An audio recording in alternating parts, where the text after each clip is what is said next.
Hello and welcome to another video. Today I'll be showing you guys another beautiful landing page which we made for our client. Basically it is not a landing page, it consists of more pages as well, but I'll only be showing you the first page. Basically we designed it ourselves in Figma, and once the client approved it, we converted it into Reactjs and Typescript.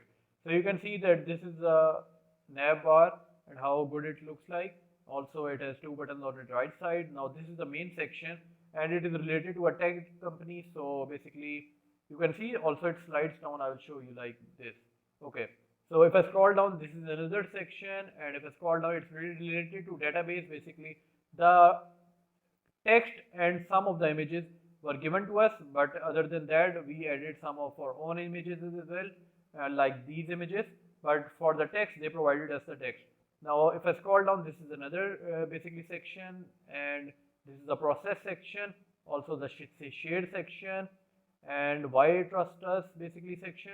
Basically most of the text and the document was given to us by the client, and we converted it, just we made it in Figma, and then later on we converted it into Reactjs.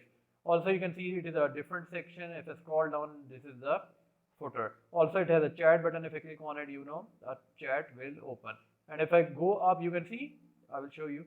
Now you can see this button gets added here like this, and it is now removed. So basically the website is fully responsive. I will show you as well. Now you can see the website is fully responsive, and you can change the design, like you can change the screen sizes as well to view it and check it that it is responsive on all screen sizes. So basically this was it. If you like the project, subscribe to the channel, and if you want us to make any of your projects, you can contact us on our WhatsApp or on our email. We will love to work with you. Thank you so much.